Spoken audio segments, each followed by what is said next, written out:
Renungan harian, ilustrasi, inspirasi, dan ayat Alkitab. Arti sahabat. 1. Renungan pertama. Sewajarnyakah engkau menolong orang fasik dan bersahabat dengan mereka yang membenci Tuhan? Karena hal itu Tuhan murka terhadap engkau. 2 Tawarikh 19:2. Sebagai makhluk sosial, kita membutuhkan orang lain karena kita tidak dapat hidup tanpa membangun suatu hubungan atau kerjasama dengan orang lain. Hubungan baik dibina karena adanya kepentingan bersama yang seseorang memerlukan orang lain, dan berdasarkan itu terjalinlah sebuah persahabatan. Sulit bagi seorang individu hidup seorang diri tanpa berhubungan dengan orang lain, dan apapun istilahnya, sebuah persahabatan selalu berkaitan dengan kepentingan. Namun, sebagai seorang Kristen, kita harus menempatkan Kristus sebagai teladan dan dasar utama dalam membangun hubungan dalam suatu persahabatan. Pentingkah arti sahabat? Persahabatan yang bagaimana agar kedamaian, ketenangan, kebahagiaan, dan keteduhan batin bermukim di dalam hati kita? Kita memerlukan seorang sahabat yang dengan jujur menegur dan membangun iman kita. Dari ayat firman Tuhan yang kita baca, jelas menunjukkan bagaimana Yehu menegur Raja Yosafat karena dia telah menjalin hubungan dengan orang-orang fasik, yaitu orang-orang yang tidak mengindahkan perintah Tuhan, suka melakukan kejahatan, dan berhati busuk. Oleh sebab itu, Yehu memperingatkan Yosafat agar segera mengakhiri hubungan yang terlarang itu. Karena bila dibiarkan, berlarut-larut akan berakibat fatal bagi dirinya dan kerajaannya. Alkitab menyatakan siapa bergaul dengan orang bijak menjadi bijak, tetapi siapa berteman dengan orang bebal menjadi malang. Amsal jam 13:20. Karena pergaulan yang buruk merusakkan kebiasaan yang baik.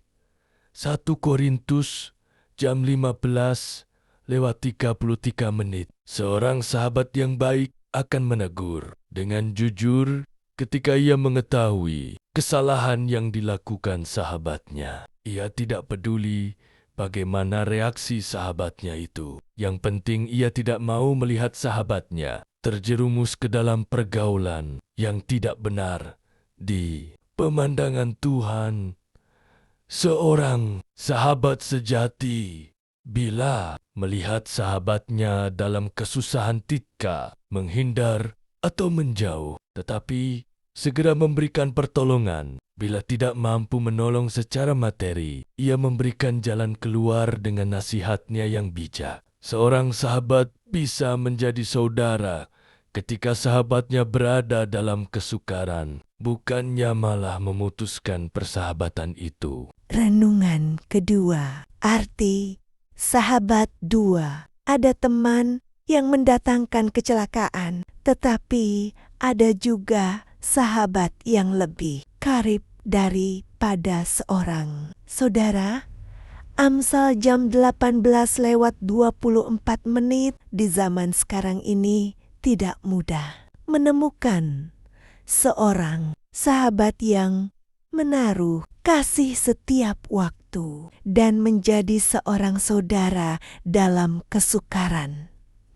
Amsal jam 17:17. Sahabat yang menjadi saudara adalah orang yang mau berkorban untuk sahabatnya. Bukan mengorbankan sahabatnya. Sahabat yang mau berkorban itu tidak mencari keuntungan sendiri. Ketika sahabatnya terjebak dalam kesukaran hebat, ia mau menerobos kesukaran itu guna menolong sahabatnya. Salomo dalam Amsalnya berkata, ada juga sahabat yang lebih karib daripada seorang saudara.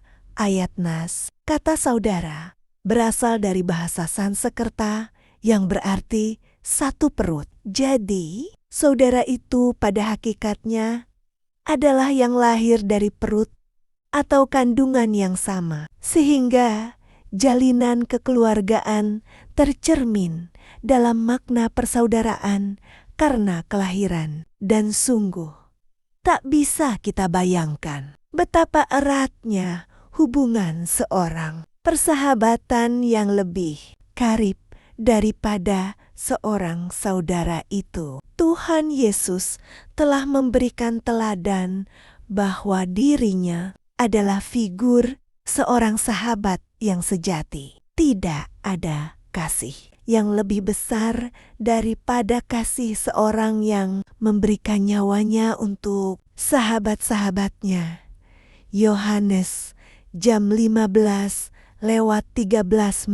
Dan ini telah dibuktikan melalui Commatatiania di atas kayu salib. Persahabatan yang didasari oleh kasih. Kristus itu akan melebihi tali persaudaraan atau kekerabatan, karena hubungan yang dibangun bukan atas kepentingan untung rugi, melainkan karena mengasihi sebagai diri sendiri. Namun, ada juga persahabatan yang terjalin hanya karena keuntungan dan kepentingan diri sendiri. Persahabatan yang demikian tidak akan langgeng, akan putus apabila tidak menguntungkan. Seorang sahabat jenis ini akan begitu ramah dan baik kepada kita saat ia memerlukan sesuatu dari kita. Sebaliknya, bila kita tidak lagi mampu mendatangkan sesuatu yang menguntungkan bagi dirinya, ia akan secepat kilat meninggalkan kita seperti tertulis. Kekayaan menambah banyak sahabat, tetapi orang miskin ditinggalkan sahabatnya. Amsal 19:4. Jadikan Tuhan Yesus sebagai teladan dalam membangun sebuah persahabatan.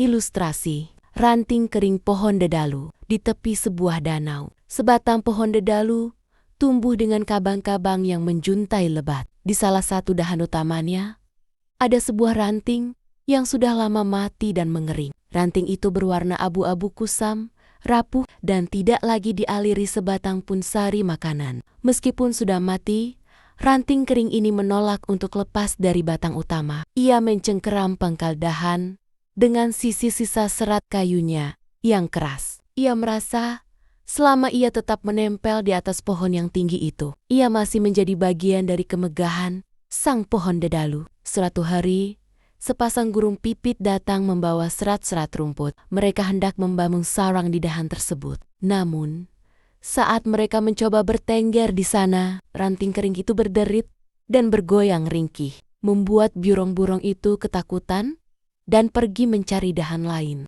Pohon dedalu berbisik lembut lewat hembusan angin. Lepaskanlah dirimu, wahai ranting. Kamu sudah tidak memiliki kehidupan lagi di sini. Keberadaanmu di atas hanya menghalangi burung-burung untuk bersarang dan menutupi tempat bagi tunas baru yang ingin tumbuh. Namun, ranting kering itu tetap keras kepala.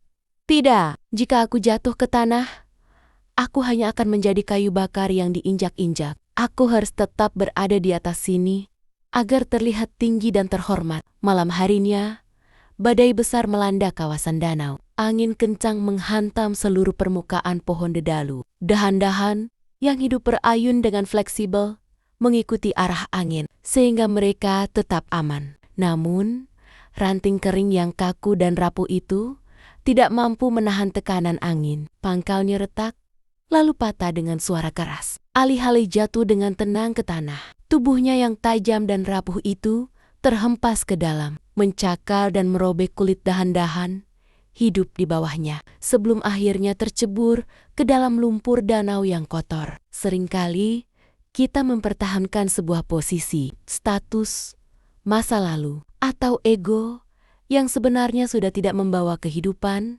atau buah apapun, hanya demi gengsi dan penilaian orang lain. Kita memaksakan diri untuk tetap terlihat di atas atau benar, meskipun hati kita sendiri sudah merasa rapuh dan kaku. Sikap keras, kepala yang menolak melepaskan. Ego ini pada akhirnya tidak hanya merugikan diri sendiri saat badai kehidupan datang menguji, tetapi juga bisa melukai orang-orang di sekitar kita yang terkena dampak dari kejatuhan kita. Keangkuhan hanya menimbulkan pertengkaran, tetapi mereka yang mendengarkan nasihat mempunyai hikmat. Amsal jam 13:10.